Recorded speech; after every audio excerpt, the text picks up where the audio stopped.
Dear friends, তোমরা আমার হাতে কি দেখতে পাচ্ছ? আমার হাতে একটি ডিকশনারি। এটি অবশ্য পুরানো হয়ে গেছে। আমি এটি অনেক বছর আগে কিনেছিলাম।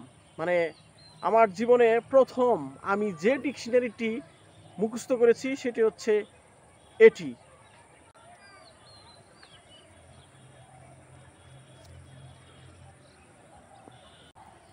মানে এই ডিকশনারিটি মুখস্থ করেছিলাম আমার জীবনের প্রথম বেলায়।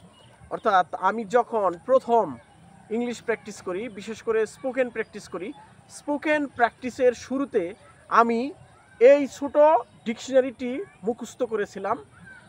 তো আমি যখন ক্লাস 9-এ পড়ি, জাস্ট 9 থেকে 10 পর্যন্ত, এবং ইন্টারমিডিয়েট ফার্স্ট ইয়ারের মধ্যে আমি এই ছোট্ট ডিকশনারিটি শেষ করেছিলাম।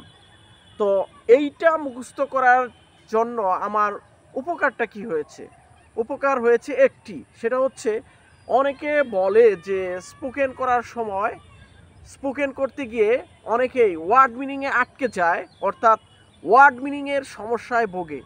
আমি এই ডিকশনারিটি মুখস্থ করে আমার যে লাভ, আমার যে সুবিধা, সেটি হচ্ছে আমি কখনো ওয়ার্ড মিনিংয়ে আটকে যাই না।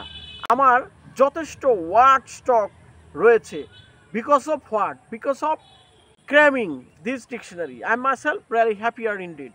যারা ইন্টারমিডিয়েট বা 9-10-এ পড়ো, তাদের উচিত স্পোকেন প্র্যাকটিসের শুরুতেই এরকম একটি ডিকশনারি মুখস্থ করে ফেলা।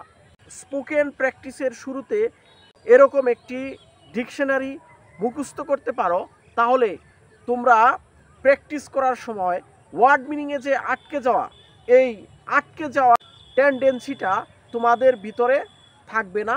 তোমরা অত্যন্ত সুন্দর এবং সাবলীলভাবে ইংরেজি বলতে পারবে। তাই যারা স্পোকেন ইংলিশ প্র্যাকটিস শুরু করেছ, তাদের উদ্দেশ্যে আমি একটি কথা বলতে চাই।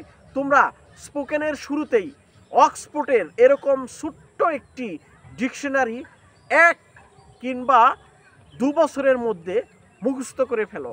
তাহলে তোমাদের শব্দ ভাণ্ডার অনেক উন্নত, সমৃদ্ধ এবং প্রগতিশীল হবে, যার ফলশ্রুতিতে তোমরা স্পোকেন করতে প্রচুর সুবিধা পাবে এবং স্পোকেনের মজা পেয়ে গেলে আর প্র্যাকটিস কখনো ছাড়বে না।